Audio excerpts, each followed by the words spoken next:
¿Cómo estáis? Muy buenas y bienvenidos a otro programa más aquí a Aula de Salud, una semana más, muy bien acompañada del nutricionista Emilio Blanco. ¿Cómo estamos? Estupendamente, Tamara. Oye, muchas gracias por ver otro programa más aquí. Sí, pero que estamos aprendiendo. Espero que no sea tan complicado como la semana pasada. Pero puse complicado, ¿eh? Sí, bueno, pues el que que te traigo hoy, ya te lo dije la otra semana, sí, la semana pasada, que este también tiene tela. Bueno, pues vamos a ver. Tiene tela, porque claro, vamos con ello. Vamos a ver, ¿quién no ha tenido alguna vez alguna intolerancia o pensamos que tenemos alguna intolerancia o alguna alergia? Pues de eso vamos a hablar hoy en el programa porque, no sé, muchas veces decimos, hemos comido algo y nos ha sentado mal, yo creo que soy intolerante. Ahora que hay tantas intolerancias, tantas cosas, yo creo que este programa se merecía, o sea, sí, este programa se merecía tratar este tema. Por eso vamos a empezar por el principio, como digo siempre, Emilio, y vamos a empezar por cuáles son las alergias más comunes hoy en día. Bueno, hay que distinguir entre intolerancia y alergia. Claro, esa es la diferencia. Mira, sí. Empezamos por ahí, ¿te parece, Tamara? Me parece estupendo. Vamos a ver, la intolerancia es muy molesta, rara vez compromete la vida de la víctima, o sea, ¿Sí? de la persona, a no ser que esté en unas condiciones malas, ¿no? Afecta más a niños y ancianos, pero no deja de ser algo muy molesto. En cambio, cuando estamos hablando de alergia, estamos hablando de algo ya mucho más serio. Actúa el sistema inmune y dependiendo la intensidad o el órgano afectado, puede resultar incluso mortal. Entonces, pero bueno, esa es la diferencia, ¿no? La diferencia. Sí, y sí. la intolerancia es como más... Sí, la intolerancia, vamos a ver, al final la intolerancia, ¿en qué consiste? En que yo no tengo obreros en mi interior ¿Sí? para procesar aquello que he ingerido. Vale, y una alergia es... Y una alergia es que cuando yo ingiero una cosa que ya había sido ingerida previamente, ¿Sí? y se había producido inmunoglobulina y lo había detectado como extraño, llega ahora y el sistema inmune sale, es una reacción excesiva. Vale, o sea, para que nos entendamos y entienda la gente, la intolerancia es como que nos está sentando mal, no sabes que te ha sentado mal, estás ahí, que no tienes el estómago o lo que sea bien, y una alergia directamente nos manda casi para el hospital. En muchos casos sí. Hay muchas veces que es tan leve que no pasa de ser un pequeño cosquilleo, un pequeño hinchazón y tal, pero hay otras ocasiones que la reacción es tan intensa que requiere ingreso hospitalario. Sí, porque hay veces que cuando tenemos una alergia pues nos puede salir por lo típico algún roncho, Sí. ronchos, cosas así, pero hay otras veces que directamente ya nos manda directo para el hospital. Pero a veces decías tú también antes, ¿Sí? y tienes razón, hay que determinar, por ejemplo, si estamos hablando de intolerancias, si realmente es una intolerancia o es algo que nos ha sentado mal por una cosa. ¿Y cómo lo concreta. diferenciamos eso? Vamos a ver, si cada vez que ingiero leche siempre me sienta mal, es la leche. Tengo intolerancia a la lactosa, que es la más común de todas. Es verdad, porque cada vez hay más gente, oyes hablar y dices, no, mira, o vas a un restaurante, ya tienen las cartas en muchos de ellos ya adaptadas, por ejemplo, para celíacos, intolerantes a no sé qué, o te dicen, oye, vas a una boda, vas a un sitio, si hay alguno con alguna intolerancia que nos lo diga previamente. Esto hace unos años para atrás, no sé, a lo mejor hace 10 años para atrás, pues como que no sé... Pues justo, ha estado en la época, sí.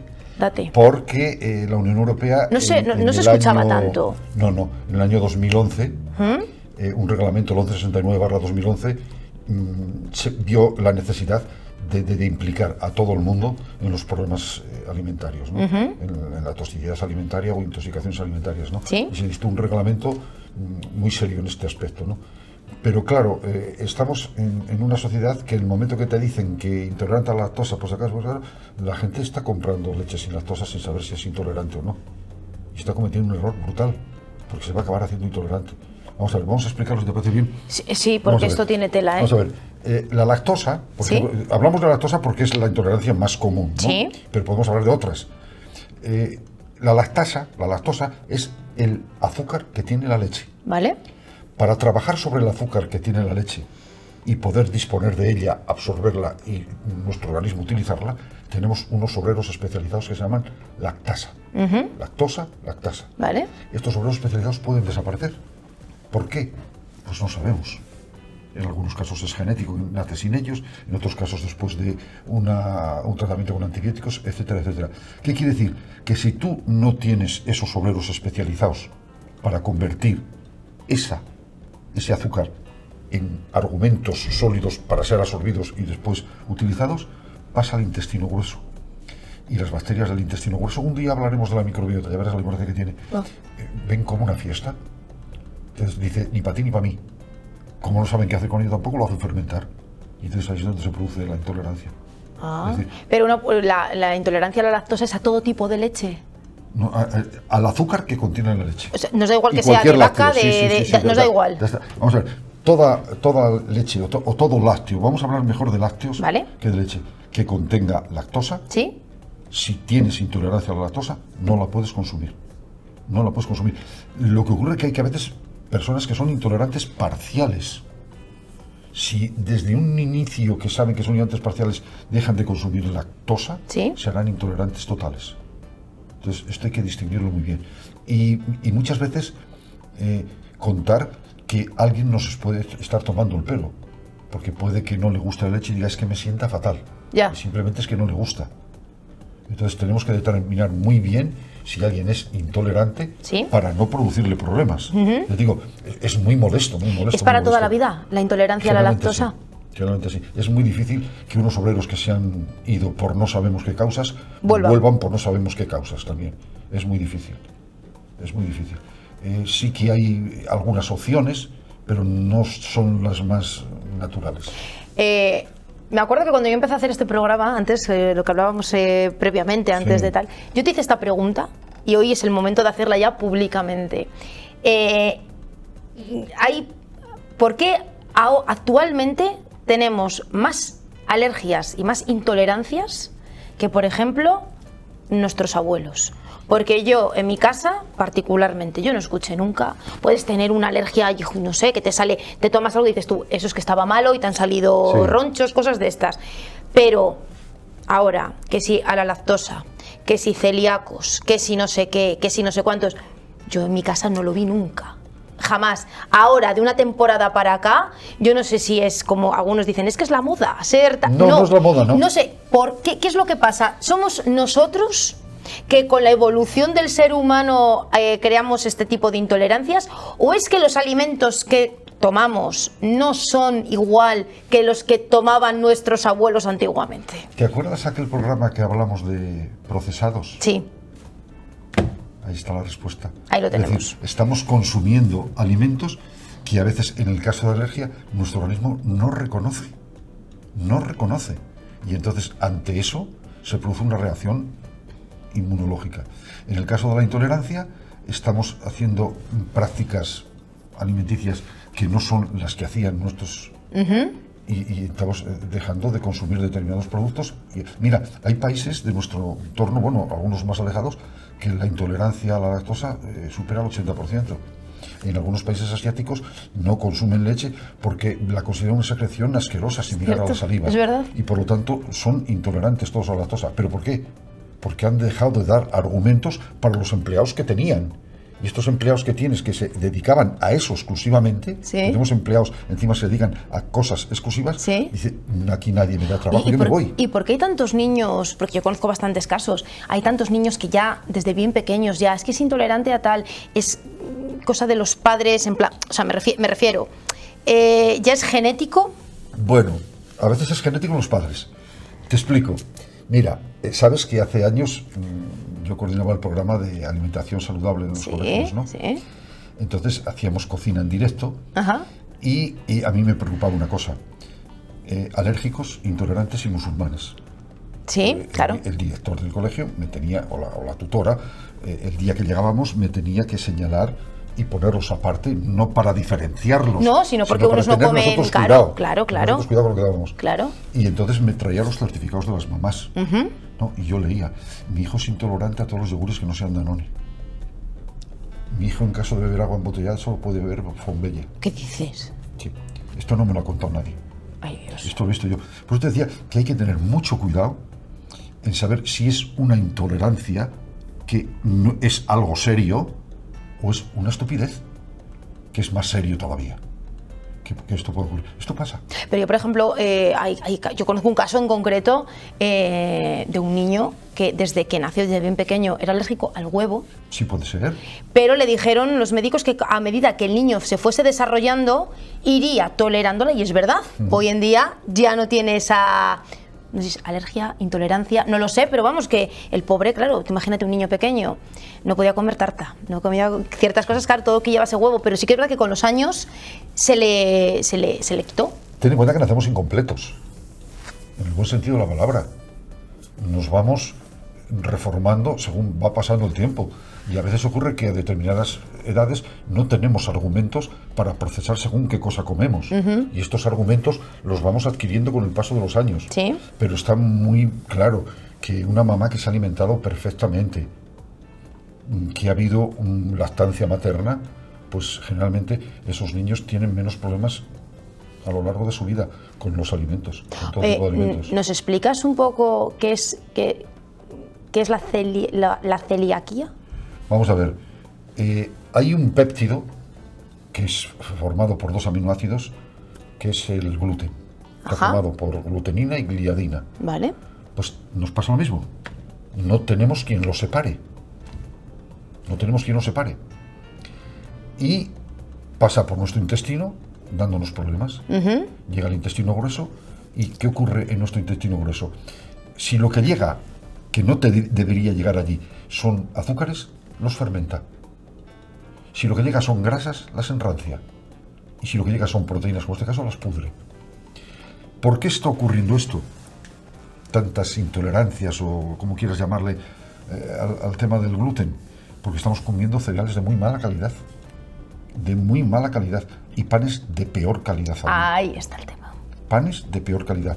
Antes tú ibas por el pueblo y veías un campo de trigo y una espiga de 20 centímetros, otra de 18, una con 25 granos, otra con 27, un grano gordo, otro grano... Ahora ves todo igualito, igualito, igualito. Se ha modificado genéticamente, premiando la producción y el aguante de la semilla ante las plagas, y a costa de ¿qué? De meter más gluten. O sea, que una persona celíaca es intolerante, bueno, es al gluten, que es, digamos, es un péptido que aparece en algunos cereales, ¿no? Por ejemplo, el trigo. Por ejemplo, el trigo. ¿Y qué cereal pueden comer? Pues el trigo sarraceno, que realmente es una legumbre. No es un cereal, pero bueno, sí se podía comer. ¿Y el maíz lo pueden comer? No lo sé, en este momento no lo sé. No te sabría decir. Esos panes de maíz, esas cosas. Sí.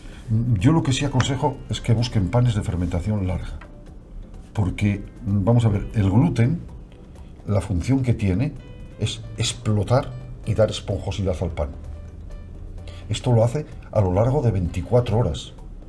Si nosotros consumimos panes de fermentación muy corta, no se ha producido ese proceso. Pero el gluten está en mucho más cosas. Porque claro. Vas al supermercado, coges, no me acuerdo exactamente, pero te viene en la etiqueta, gluten free. Claro. Gluten free. Porque la industria alimentaria lo utiliza mucho. Lo utiliza mucho porque aglutina. Es un ingrediente fantástico para ellos. Pero el gluten, ¿qué ocurre? Que, por ejemplo, en el pan, que es donde más está, lo que no fermenta en la panadería tiene que hacerlo aquí. Es decir, ese proceso que debería ocurrir en la panadería, en el horno, de explotar, dar esponjosidad, ¿sí? Lo da en nuestro interior. Entonces estamos teniendo problemas. Una persona celíaca, o sea, ¿es una enfermedad, es grave? Es muy complicada. Complicada. Porque limita mucho y después las contaminaciones cruzadas son terribles. Terribles. Tú puedes creer que estás comiendo algo delicioso y resulta que se ha cortado con un cuchillo que antes había tocado el pan y ya lo has liado. ¿Pero puede ser tener una intolerancia al gluten y no ser celíaco? Esto está pasando ahora, porque como no sabemos de qué se trata, es como con los virus. Cuando no tienes ni idea de lo que le pasa a una persona, dice, esto es un virus. Fijo, esto es un virus. O sea, pues ahora hay intolerantes al gluten no celíacos. ¿Por qué? Porque anatomopatológicamente no hay celiaquía, pero en cambio no lo pueden soportar. Entonces es intolerantes al gluten, pero no son celíacos. Es complicado. Claro, esto es difícil de entender. Pues, ¿cómo no va a ser difícil de entender? Oye, te va a hacer gracia lo que te voy a decir ahora, pero ¿se puede ser alérgico al agua? Eso es algo que la gente No lo sé, dice mira. por ahí en plan de, nah, yo prefiero otras cosas, soy alérgico al Ahora, agua. ¿te acuerdas? Yo no sé en qué programa lo hablamos, pero hablamos de la sensibilidad, ¿no? Sí. De la sensibilidad. El agua no es solo agua, hay más cosas. Eso de que es H2O, hay más cosas. Pues no lo sé. Imagínate un agua excesivamente sulfurada y que tú tengas una especial sensibilidad al azufre. Pues te la va a liar. Pero que no eres alérgico al agua o intolerante al agua, sino un ingrediente que está en unas concentraciones superiores y tú no toleras eso. Imagínate que yo estoy haciendo dieta. Vale, yo siempre digo que yo estoy a dieta todo el año, en plan de que me cuido mucho lo que como y esas cosas. Que haya alguien que diga, oye, una dieta sin gluten, ¿vale? Es Sí. más saludable aunque no se tenga intolerancia. No, ahora mismo, Ojo, ahora mismo, negro sobre blanco, quien no sea intolerante al gluten, ¿Sí? no le produce ningún beneficio consumir cosas sin gluten, es decir, alejar el gluten de su vida. Ahora mismo. Como lo mismo estoy diciendo de la lactosa. Ok. Quien no sea intolerante a la lactosa, ahí sí sabemos que le produce inconvenientes. Vale. Consumir cosas sin lactosa, Y- porque se acaba haciendo intolerante a la lactosa. ¿Y una alergia se puede curar? Se puede tratar. Se puede tratar. Vamos a ver. Una alergia, para que tú tengas alergia a algo, esto es cosa de los alergólogos, ¿no? Pero nosotros siempre lo remitimos a los alergólogos, ¿no? Sí. Es decir, tú no tienes alergia a algo que en primera instancia hayas consumido. Esto ya ha tenido que pasar antes. El sistema inmune ya ha tenido que alertarse en alguna ocasión. Sí. Es decir, ante esto yo lo reconozco como extraño y la próxima vez que tú lo vuelvas a ingerir te la armo. Te la armo. Muchas veces depende de la cantidad, de la situación en que estés ¿Sí? y para ver la sintomatología que presentas. En algunos casos, ya te digo, no pasará de alguna incomodidad, alguna cosa superficial, no pasa nada, pero en algunos casos requerirá atención médica. Entonces estos casos tiene que tratarlos necesariamente el alergólogo, y determinar exactamente qué sensibilidad tienes a determinadas cosas y el grado, para saber cuál es el tratamiento adecuado. Porque a veces no solo vale con tomarte unas pastillas. Ya, claro. Hay personas que llevan la adrenalina. Por si acaso. Claro, porque a veces se produce unas reacciones de anafilaxia que te pueden mandar al... En resumidas cuentas, que si no tenemos ningún síntoma, o sea, no sabemos si, vamos, que no hay que quitar la lactosa porque Nada. sí, ni hay que tomar, ni hay que quitar tampoco el gluten porque sea esté de No, moda no, ahora, no. Hay que comer de todo. Si notamos algún tipo de malestar tal, entonces, pero si no, vida Hombre. normal y comida normal. Hombre, Tamara, fíjate, lo estabas hablando tú antes. Es que hace 13.000 años que llevamos consumiendo gluten. Ya. Y nos está pasando ahora, precisamente. Pues a lo mejor tenemos que revisar un poco qué tipo de gluten es lo que estamos comiendo o lo que somos capaces de aceptar. Y creo que otro programa sería para hablar de eso que decían nuestros, bueno, que decimos ahora mismo en casa de este tomate no sabe a tomate. Ya. Ni esta lechuga sabe a lechuga. Algo pasa ahí. Por eso hay que consumir de todo. Y por eso nos gusta tanto ir al pueblo en el verano, en esa huerta que hay, y traemos para casa, Fíjate. porque eso a lo mejor sí que sabe a tomate. Yo en esto sí que soy muy insistente en el tema del pan. Hay que buscar, como es algo que consumimos a diario, y últimamente parece ser que está dando tantos problemas, hay que buscar una panadería adecuada. Te iba a decir, para nosotros. pan de panadería. Pan que te garantice fermentaciones largas. Que esos que vienen congelados y esas cosas, ya a lo mejor ya no son Que tan si eres panes. intolerante, que te garantice que el que te va a servir a ti no ha estado en contacto con los otros. Es decir, una panadería que te dé seguridad, garantías, y que después lo que consumas te siente bien. Pues la panadería del barrio de toda la vida, Emilio, que perdemos esas costumbres, hay que estamos fomentar perdiendo. y hay que potenciar y fomentar el producto de barrio, o sea, las tiendas de barrio, las tiendas de a pie. Ah, claro. Hombre, claro, Vamos porque a aquí ver, somos muy de barrio, ¿eh? Yo soy muy de producto de temporada y de cercanía. Exactamente, ahí está. El tomate que sabe a tomate y la lechuga que sabe a lechuga. El día que hablemos de la microbiota ya veremos a ver la importancia que tiene eso. que no me hagas spoiler. ¿Qué es lo que vamos a hablar en el próximo programa? ¿La próxima semana esa? Hombre, en el siguiente programa, atentos todos, porque vamos a hablar de la microbiota intestinal. Eso daría para muchos programas, ¿eh? Uy, Dios mío, pues tenemos uno y tenemos unos 20 minutos. Bueno. ¿Tienes capacidad de síntesis? Sí, ya sabes. Sí, ¿no? Sí, ya Pues sabes que está. sí. Pues ya sabéis, el próximo programa, microbiota intestinal, que ya da de sí, y yo seré la primera que te haré muchas preguntas, ¿eh? Venga, bien, que hay vamos a cosas ello. que nos atormentan, nos inquietan y nos perturban. Emilio, gracias, cada día más guapo, de verdad que de colorines me trae. Yo con mis Backstreet Boys recuerdo de mi época groupie, aquí cada uno a lo suyo. Que a todos vosotros, que muchísimas gracias por estar ahí, nos vemos en el próximo programa de Aula de Salud. ¡Mua!